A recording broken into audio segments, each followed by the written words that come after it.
Ya, Assalamualaikum warahmatullahi wabarakatuh. Selamat pagi anak-anakku dari kelas 6A, 6B, 6C, dan 6D. Bertemu lagi dengan Miss Atika.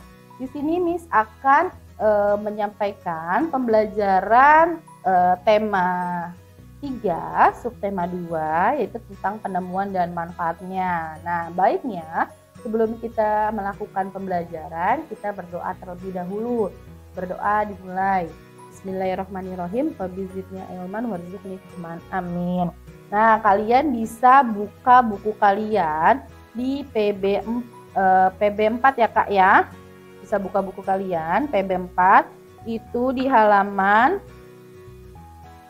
92, 94 ya Kak ya. Nah, di sini Miss akan membahas tentang pembelajaran yang sebelumnya ya. Kita sudah membahas tentang kewajiban ya. Nah, sekarang Miss akan menjelaskan tentang kewajiban siswa di sekolah. Nah, kewajiban siswa di sekolah adalah yang pertama kita harus taat dan hormat kepada guru dan kepala sekolah ya. Itu wajib ya Kak ya. Yang kedua adalah kita harus menghargai sesama pelajar ya. Jadi kita tidak boleh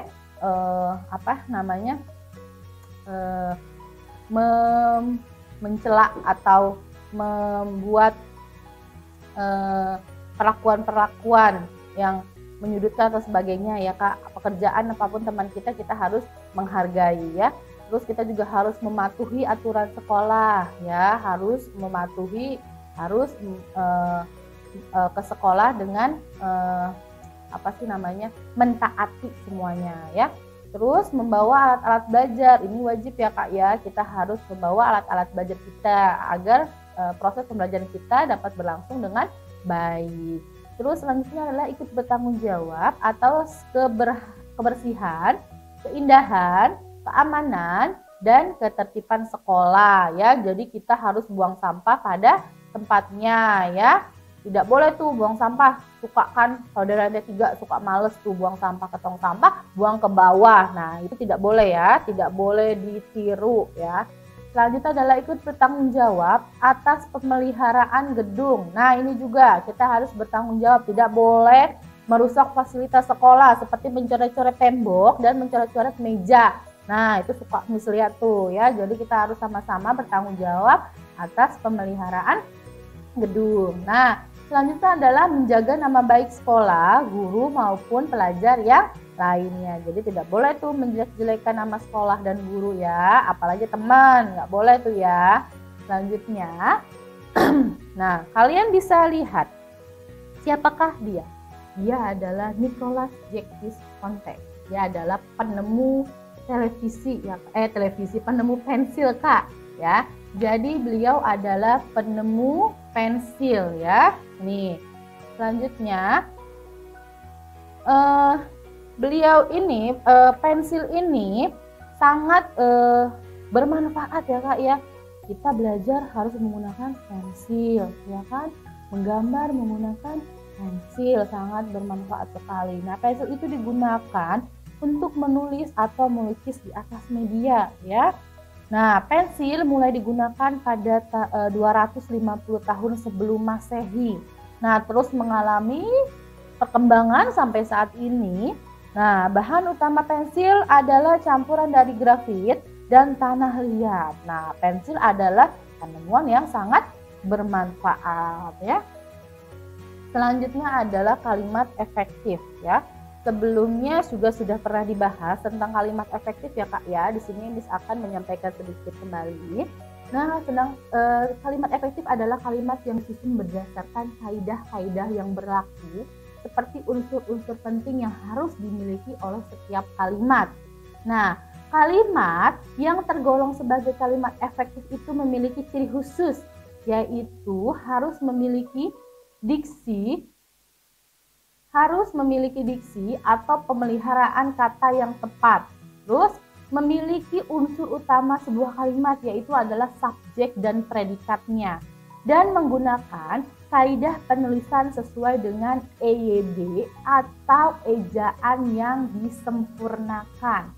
Nah, kasih contoh di sini. Ini contoh yang memiliki subjek dan predikat yang jelas ya Kak. Contohnya misalkan kemarin Aisyah di mall. Apakah ini kalimat efektif? Ya, ini bukan kalimat efektif karena di sini predikatnya tidak jelas ya Kak ya. Seharusnya kemarin Aisyah pergi ke mall. Nah, ini adalah contoh dari kalimat efektif ya. Selanjutnya, apakah ini? Ini adalah alat USG atau kesehatan untuk manusia. Nah, USG atau disebut sebagai ultrasonografi atau sonogram adalah sebuah tes pemeriksaan yang menggunakan gelombang suara frekuensi tinggi untuk menggambarkan kondisi organ-organ dalam tubuh, ya. Nah, biasanya pemeriksaan itu yang dilakukan oleh USG itu seperti pemeriksaan kehamilan, terus juga tentang pemeriksaan masalah mendeteksi masalah-masalah kesehatan seperti empedu, urinasi atau perkemihan, jantung dan pembuluh darah, usus buntu dan kelenjar getah bening ya. Bagaimana nih prosesnya? Nah, prosesnya itu pertama itu ditempelkan oleh komponen yang ke bagian tubuh ya. Nah, yang akan diperiksa oleh monitor. Nah, dan mesin USG yang berfungsi untuk mengolah data yang diterima dalam bentuk gelombang. Nah, saat melakukan USG, bagian tubuh yang diperiksa akan diolesi gel dan kemudian dokter akan menggerakkan stick pengontrol bernama transducer di atas bagian tubuh tersebut. Ya. Nah, transducer ini akan mengirimkan gelombang suara frekuensi tinggi ke organ-organ maupun cairan tubuh yang ada di area tersebut. Nah, gelombang suara inilah yang kemudian akan memantul kembali berupa sinyal listrik ke mesin yang akan mengubahnya menjadi gambar yang bisa dilihat dari layar monitor. Seperti itu ya Kak ya. Selanjutnya adalah modernisasi. Nah, modernisasi ini adalah suatu transformasi dari kehidupan tradisional ke kehidupan yang modern ya, lebih canggih gitu ya Kak. Nah, teknologi di Indonesia dapat dilihat melalui perkembangan teknologi yang digunakan. Yang pertama yaitu ada teknologi sederhana, teknologi menengah, dan teknologi canggih. Teknologi sederhana itu adalah teknologi yang tidak memiliki keahlian khusus Kak ya. Jadi semua orang bisa menggunakannya. Contohnya seperti kayak cangkul, gerobak ya, terus tombak ya dan sebagainya. Nah, kalau untuk yang teknologi menengah ini memerlukan keahlian tertentu ya. Keahlian tertentu misalnya seperti mesin jahit ya. Terus naik sepeda motor, terus sama mesin penggiling padi ya Kak. Nah, sedangkan yang canggih ini kalau teknologi canggih itu harus memerlukan keahlian yang khusus ya untuk menggunakannya. Contohnya seperti komputer dan pesawat terbang ya. Selanjutnya adalah manfaatnya. Manfaat modernisasi adalah yang pertama, lebih cepat mendapatkan informasi yang akurat dan terbaru melalui internet. Yang kedua, dapat berkomunikasi dengan teman-teman maupun keluarga yang sangat jauh melalui telepon genggam. Yang ketiga, munculnya media massa, khususnya media elektronik sebagai sumber ilmu dan pusat pendidikan. Dan yang terakhir, pekerjaan menjadi lebih cepat, mudah, dan pastinya lebih murah ya. Selanjutnya, ini adalah perkembangan telepon ya. Jadi, sejak ditemukan pertama kali di alat komunikasi yang jarak jauh ini telah mengalami beberapa kali perubahan dan perkembangan. Telepon yang pada awalnya hanya bisa dilakukan pada jarak kilometer, kali ini bisa dilakukan hingga lintas benua ya. Nah, inovasinya juga dilakukan pada sistem jaringan serta perangkat telepon itu sendiri. Gangguan-gangguan telepon juga sudah semakin diminimalisasikan, harga layanan juga semakin murah, dan ukuran serta fungsi perangkat telepon pun semakin ringan dan canggih ya Kak ya. Nah, bila ada yang menanyakan tentang orang yang menemukan telepon, Yang pertama kali yang terlintas adalah Alexander Graham Bell ya Kak ya. Namun dengan penelusuran sejarah, Graham Bell ini adalah orang yang pertama yang mematenkannya. Sedangkan cikal bakal telepon yang diberi nama Sound of Telegraph itu adalah Antonio Meucci ya pada tahun 1871. Jadi yang mematenkan adalah Alexander Graham Bell ya. Selanjutnya, apa ini?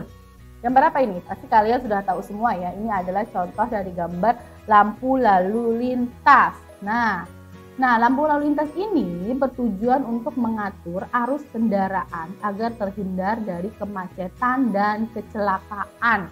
Nah, ini maksudnya apa, Miss? Nah, maksudnya adalah kita lihat jenis lampu ini termasuk rangkaian seri atau rangkaian paralel. Ya, ini adalah contoh dari rangkaian paralel. Kenapa lampu lalu lintas menggunakan rangkaian paralel? Karena keuntungannya adalah apabila komponen yang rusak atau ada yang dicabut, maka komponen lainnya yang masih baik atau terpasang akan tetap berfungsi dengan baik ya. Nah, kenapa lalu lintas memiliki prinsip kerja dari rangkaian paralel? Karena lampu lalu lintas itu kan terbagi menjadi 3 buah lampu. Nah, itu saling terhubung secara paralel antara satu buah lampu dengan lampu lainnya. Rangkaian listrik paralel dapat juga disebut sebagai rangkaian listrik berderet. Hal ini disebabkan oleh pembagian beban yang sama antara lampu yang satu dengan lampu yang lainnya ya. Baik, selanjutnya kalian bisa mengerjakan buku paket halaman 93, 95, 96 ya, 102, 108, 109 dan 111 serta uji kompetensi halaman 116 sampai 118 ya Kak ya. Kalau kalian ada yang kurang jelas, kalian bisa langsung tanyakan ke wali kelas kalian masing-masing ya. Mungkin itu saja yang bisa Miss sampaikan. Semoga ilmu yang Miss sampaikan bermanfaat. Wabillahi taufiq wal hidayah. Wassalamualaikum warahmatullahi wabarakatuh.